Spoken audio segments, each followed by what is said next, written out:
Republic Bangla. আসসালামু আলাইকুম, Bangla world 24 আপনাদের সবাইকে 10টার খবরে অভিনন্দন। ভারতকে গোষ্ঠী উদ্ধার করে দিয়েছেন।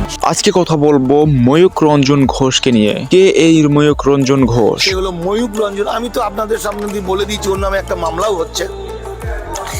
রিপাবলিক টিভির কে এই ময়ূক রঞ্জন ঘোষ? চলুন জবাব চায় বাংলা। আজকে জবাব দেব বাংলা ওয়ার্ল্ড 24 থেকে তাকে। অবশ্যই সম্পূর্ণ ভিডিও জুড়ে আমি আছি বাইদুল, আমাদের সাথে যুক্ত থাকুন। কে এই ময়ূক রঞ্জন ঘোষ পুরো খোলামেলা হয়ে যাবে। বাংলাদেশের একজন এডিটর মায়ের বাপ স্বপন আহমেদ একটি ভিডিও বানিয়েছিলেন এই ময়ূক রঞ্জন ঘোষকে নিয়ে। সেই ভিডিওটি নিয়েও কথা বলেছিল এই ময়ূক রঞ্জন ঘোষ।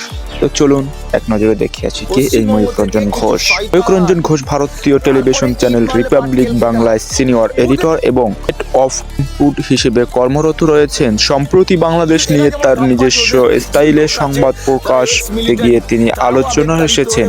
করেছেন এদেশের সামাজিক মাধ্যম ব্যবহারকারীদের সংবাদ প্রকাশের ধরন লমজম চোখে পড়ার মতোই ছিল। এছাড়াও তার সংবাদ বয়ানের তুলে নিজস্ব মতামত দিয়ে বলে যেতে থাকেন। অনেকেই ক্ষুব্ধ হন, আবার কেউ কেউ মজাও পান। সম্প্রতি ময়ূক রঞ্জন ঘোষকে নিয়ে একটি ভিডিও বানিয়েছিলেন বাংলাদেশের কন্টেন্ট ক্রিয়েটর স্বপন আহমেদ। ময়ূকের চোখে পড়েছে, তাতে প্রতিক্রিয়াও নিয়েছেন। তিনি তার উদ্দেশ্য প্রাণোদিতভাবে মিথ্যা ও বানোয়াট সংবাদ ভঙ্গি দিয়ে উপস্থাপনের বিষয় নিয়ে নেটিজেনরা আলোচনা করেছেন।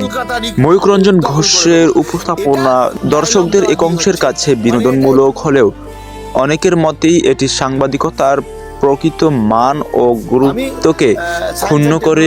তার অস্বাভাবিক উপস্থাপনা শৈলী পশ্চিমবঙ্গে এবং বাংলাদেশের সংবাদ জগতে একটি হাস্যকর নতুন ধারার সৃষ্টি করেছে। এটি মূলত চমকপ্রদ অস্বাভাবিক সংবাদ পরিবেশনার উপর ভিত্তি করে তৈরি বলে মনে করেছেন দর্শকরা। রিপাবলিক বাংলা জবাব চায় বাংলা প্রোগ্রামের ময়ূক বাংলাদেশি অনুপ্রবেশকারী বলে দাবি করেছেন পশ্চিমবঙ্গে একজন লেখক মানিক ফকির। ভারতের কমিউনিস্ট পার্টির মার্ক্সবাদীর একজন নেতা ময়ূককে বিজেপির আইডি সেলের নেতা বলেও অভিযোগ করেন। দর্শক, আজকে ময়ূককে নিয়ে ছিল এই পর্যন্তই। অবশ্যই আপনার মূল্যবান মতামতটি লিখে যাবেন।